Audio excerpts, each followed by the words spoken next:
베냐민 그 지파가 있는 그 베냐민 지파 사람 사는 기브아 성읍에 한 레위 남자가 그곳에서 이제 잠을 자고 가려고 하다가 이 기브아에 있는 베냐민 사람들이 이 레위 남자를 집단으로 성폭행을 하려고 했습니다. 동성 성폭행이죠.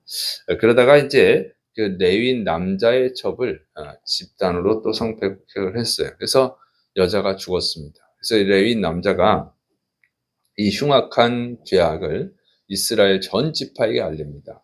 그래서 이스라엘 지파가 이스라엘 전 지파가 그러니까 이 베냐민 지파에게 그 기브아의 그 악한 자들, 이 흉악한 죄를 지은 자들을 처벌해야 되니까 넘겨달라고 요구를 합니다. 그러나 베냐민 지파가 거절을 하죠. 자기들의 형제라고 거부를 했어요.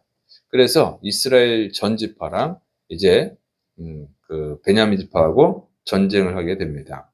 그래서 이 전쟁을 하게 되는데 첫 번째 전투에서 이스라엘 지파가 패배를 합니다. 그래서 이스라엘 지파는 40만 명이나 되고 베냐민 지파는 26,700명밖에 안 돼요. 그런데 이 전쟁에서 첫 번째 전쟁에서 지는 거예요.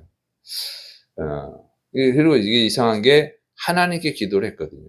하나님께 기도했을 때 하나님이 이스라엘 지파에게 베냐민 지파가 먼저 가서 싸워라. 이렇게 아니 유다 지파가 먼저 싸우라 해서 유다 지파가 먼저 가서 싸우기 시작했는데 여기서 패배를 합니다. 그래서 이스라엘 전 지파가 2만 2천 명이 전사를 당하는 엄청난 피해를 당하죠. 40만 명이나 되는데도 패배를 한 거예요. 그리고 베냐민 지파는 26,700명밖에 안 되거든요. 용사가. 그런데 첫째 날 전투에서 이스라엘 전 지파, 그러니까 이스라엘 연합군이 2만 2천 명이나 전사를 합니다. 두 번째 날 이제 여호와 하나님 앞에 가서 밤새 울면서 이제 싸워야 되는지 말아야 되는지를 묻습니다. 여호와 하나님께서 또 싸우라고 명령을 하셨어요. 그래서 두 번째 날 또 전투를 했는데 그런데 또 지는 거예요. 그래서 이스라엘 연합군이 그러니까 1만 8천 명이 또 죽음을 당합니다.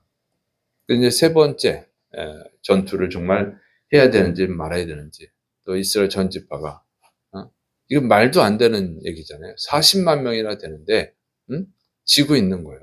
26,700명밖에 안 되는 그 베냐민 지파한테 지고 있는 것입니다. 그리고 이 베냐민 지파는 악한 죄를 범했고 자신들은 그 악한 죄를 심판하려고 하는 것인데 또 하나님께서 싸우라고 해서 싸우는 건데 지고 있는 거예요.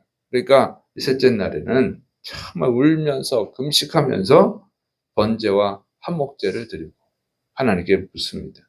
그랬더니 하나님이 내일은 그들을 내 손에 넘겨주겠다. 싸우라. 이렇게 말씀하셨어요. 그래서 승리를 약속해 주신 거예요. 그래서 그 다음날 이제 셋째 날에는 이스라엘이 기브아 성 주위에다가 군사를 매복시키고 또 세 번째 전투를 하는데 이 도망하는 척합니다. 그래서 한 30명가량 이스라엘 지파의 용사 30명이 또 죽음을 당해요. 그래서 도망가는 거예요. 이제 도망하는 척하는 거죠. 유인하는 거예요. 그랬더니 그 기브아 성에 있던 그 베냐민 지파들이 우리가 또 이긴다. 세 번째 우리가 또 이긴다. 해가지고 그 성 안에서 나와가지고 추격을 하는 거예요. 그때 이제 그 성에 숨어 있던 그 군사들이 성 안으로 들어가고 도망하는 척하던 군사들은 다시 되돌아와서 베냐민 지파를 공격을 합니다. 그래서 이때 승리를 하게 돼요. 자, 그래서 결과적으로는 이제 이스라엘 지파가 승리하게 됐습니다. 자, 그런데 자 여기서 보면 이 전쟁, 이스라엘 지파 원래 12지파가 같은 지파인데 같은 형제들인데 싸우게 됐단 말이죠. 왜 이런 불행한 일이 벌어졌느냐? 서로 죽이는 죄. 이것은 뭐냐면 죄 때문이라고 하는 거예요. 죄 때문에. 베냐민 지파가 처음에는 이겼지만 결국에는 망하죠. 그래서 베냐민 지파가 26,700명의 남자 용사들이 있었는데 이 셋째 날 전투에서 25,100명이 죽어요. 그러니까 엄청나게 많은 이 군사가 죽게 됩니다. 그래서 이 전투에서 베냐민 지파는 거의 사라지다시피 해서 완전히 이제 잘못하면 사라질 위기에 처하는 그런 지파가 되었습니다. 그래서 하나님이 결국에 반드시 죄를 심판하신다는 거예요. 악이 처음에는 이기는 것 같아도 결국에는 심판하신다는 거죠. 그래서 우리가 그걸 명심해야 돼. 우리가 보면 악한 자들이 잘 살아요. 안식한 자들이. 왜냐면 속이니까. 속여서 또 빼앗고, 못된 짓 하고. 그러니까는 강하기 때문에 잘 되는 것 같아도 결국에는 하나님께서 심판하신다는 거죠. 언제가 될지는 모르지만 하나님이 반드시 심판하신다는 거예요. 그래서 우리가 악을 멀리해야 되고 그 악에 동참해서는 안 됩니다. 근데 여기 보면은 베냐민 지파가 사실은 기브아에 있는 몇 명의 사람들이죠. 한 몇십 명이었을지 모르겠고 어쨌든 베냐민 지파 전체가 죄를 범한 건 아니에요. 그런데 왜 베냐민 지파가 전체가 이렇게 사라질 정도로 위기에 처했느냐면 그 동성 성폭행을 하려고 했던 그 레위 남자의 첩을 성폭행했던 그 악한 자를 내어놓지 않기 때문이죠.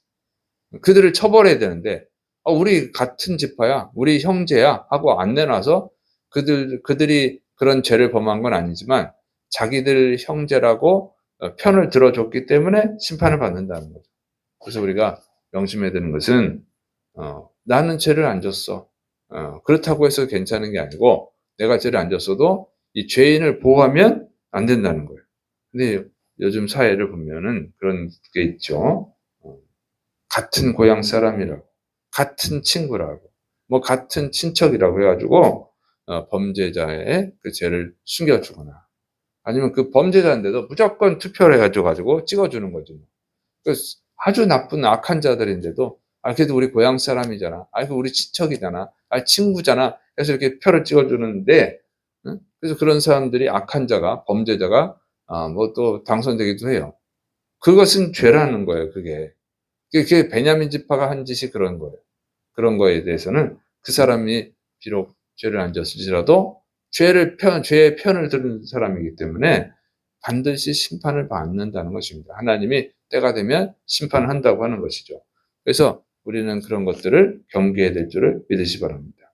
두 번째 가르쳐 주는 것은 이 회개를 해야 된다는 거예요. 이스라엘 지파가 이 베냐민 지파 그들을 처벌하기 위해서 그들의 죄악을 처벌하기 위해서 전쟁을 한 거예요. 또 하나님께 묻기도 했어요. 하나님께서 싸우라고 했어. 그런데 첫 번째 전투에서 지고 2만 2천 명 죽고 두 번째 전투에서 18,000명이 또 죽어요. 또 져요. 세 번째 전투에서 또 30명이 죽고 그다음에 이제 세 번째 전투 이겼죠. 자, 그런데 그러니까 이제 4만 30명이나 죽었어. 베냐민 지파보다 훨씬 더 많은 사람이 죽었어요. 참 신기하지. 악한 것은 베냐민 지파인데 죄를 범한 건 베냐민 지파잖아요. 근데 이스라엘 지파도 그렇게 많이 죽었어요. 이기긴 했지만. 참 이건 알 수 없는 일이지. 왜 하나님이 더군다나 하나님이 싸우라고 해놓고는 왜 보호를 안 해줘 가지고 1차, 2차 전투에서 이렇게 많은 사람이 죽었느냐 하는 것입니다. 왜 그러게 됐어요? 자, 이것은 이 이스라엘 공동체잖아요. 베냐민 지파가 이렇게 타락하는 동안에 뭐 했냐 그 얘기예요. 응? 그 죄가 관영해지도록 뭐 하고 있었냐? 그것도 죄라는 거예요. 이 하나님의 윤리입니다. 우리 사회에 어떤 자들이 죄악에 물들어 있고 죄악을 향해 달려가는데 그냥 내버려 두는 거 그것도 죄라는 것이죠. 나랑 상관없으니까 이거 아주 잘못된 죄라는 거예요. 그래서 지금 우리 사회가 죄악을 향해 달려가죠. 동성애가 자꾸 늘어나죠. 하나님은 동성애 아주 싫어하는데 동성애가 늘어나죠. 어린아이 뱃속에 있는 인간 아기를 살해하죠. 살인하는 거예요. 그건. 낙태는 살인이야. 살인인데도 그냥 내버려 두고 그건 죄가 아니라고 그러고 또 기독교인들은 이럴 때 어떻게 해야 돼? 정말 이 세상 죄를 강제적으로는 할 수는 없지만 우리가 그것이 죄라는 걸 가르쳐주고 또 전도하고 그랬는데 전도를 안 하죠. 그것이 죄라고 말도 안 하죠. 그게 방관하는 거예요. 또 모이기에 힘써서 정말 이럴 때일수록 우리가 열심히 전도하고 열심히 모이고 열심히 예배드리고 그래서 하나님께 기도해야 돼. 이런 악한 세상이 악한 죄가 사라지도록 그런 거 해야 되는데 기도도 안 하고 예배도 안 드려. 그냥 핸드폰으로 예배드려. 이게 이렇게 방관자가 되는 거예요. 난 어쨌든 핸드폰 보고 예배드리니까 나는 구원받겠지. 이런 식의 행위를 한 거지. 그러니까 이스라엘 지파가.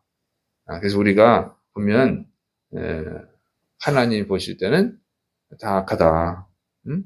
그 동성애하는 또 우상 숭배하는 낙태하는 그런 사람들만 악한 것이 아니라 거기에 대해서 방관자가 되고 그냥 아무 얘기도 안 하고 또 투표할 때도 그냥 무조건 그 사람들 찍어주고 이런 것들이 죄라고 하는 거예요. 방관자. 우리 예수님은 우리가 세상의 소금과 빛이라고 말씀하셨어요. 그것을 감당하지 않으면 소금이 짜지 않으면 그냥 바깥에 버려져서 사람에게 밟힐 뿐이다. 이렇게 말씀하셨어요. 그래서 우리 그리스도인들은 이 세상이 죄악에 물들어가는 것을 그냥 나는 뭐 죄 안 졌으니까 나는 예수 믿고 천국 가면 되니까 이렇게 있으면 안 된다. 우리가 바로 이것의 잘못된 것들을 가르쳐주고 전도하고 또 이 나라를 위해서 우리나라를 위해서 우리 사회가 이 범죄에 빠지지 않도록 또 기도하고 해야 될 줄을 예시를 추원합니다. 그래야 된다고 하는 거예요.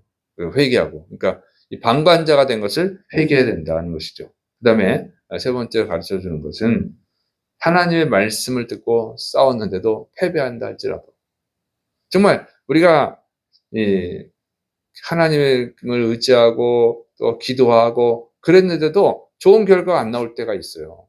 악한 자들을 심판해달라고 기도하고 뭐 우리가 할 수 있는 활동을 했는데도 불구하고 악한 자들은 잘 되고 정말 하나님을 믿는 백성들 더 어려움에 빠질 때도 있어. 그때도 포기하지 말아야 된다는 거예요. 이게 정말 이 이스라엘 지파가 첫 번째 패배, 두 번째 패배 너무 충격적인 패배를 당했잖아요. 거기서 포기했다면 아유 기도해봐야 소용이 없네. 하나님께서 뭐 이긴다고 해도 소용이 없네 하고 포기했다면 그러면 완전히 패배로 끝났을 거예요. 그러나 이 사람들이 그렇게 하지 않고 회개하고 끝까지 하나님의 말씀을 들었더니 결국은 승리했다는 것입니다. 그리고 이스라엘이 패배하게 한 것은 그들도 죄이기 때문에 하나님 반드시 죄를 처벌하기 때문에 베냐민의 죄도 처벌하지만 이스라엘 방관자가 된 이스라엘 죄도 처벌하느라고 그 1차 2차 패배하게 한 거예요. 그래서 우리가 하나님 의지하고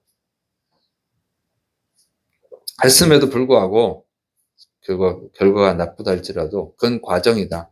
그것은 우리가 회개해야 될 과정이라고 명심하고 끝까지 하나님을 의지하고 기도하고 끝까지 하나님의 뜻대로 싸워야 될 줄을 믿으시기 바랍니다. 그러면 결과적으로 이제 마지막에 승리하게 된다고 하는 것을 가르쳐 줍니다. 오늘 이 말씀 참 귀한 말씀이에요. 왜냐하면 하나님의 말씀을 듣고도 패배할 수 있다. 그런데 그것은 과정이다. 그 회개해야 되는 과정이라고 하는 것을 가르쳐 주는 거 명심해서 지금 하나님의 말씀을 듣고도 나쁜 결과가 나왔다고 해서 절대 포기하면 안 되고 회개하고 더 하나님의 말씀을 들어서 승리하시를 축원합니다. 기도하겠습니다. 사랑이 많으신 하나님 아버지, 우리가 이 사회의 죄가 이 관영에 가는 것을 방관자처럼 바라만 보고 있지 않게 해주시고 죄와 싸워서 승리할 수 있도록 세상 사람들이 죄악을 향해서 지옥을 향해서 가는 것을 방관자처럼 내버려두지 말고 그들에게 복음을 전하고 열심히 기도하고 또 우리가 할 수 있는 뭐 투표든 활동들 해서 이 세상에 하나님의 뜻 가운데 순종할 수 있도록 만드는 역할을 하게 하여 주옵소서. 예수님의 이름으로 감사하며 기도드립니다. 아멘.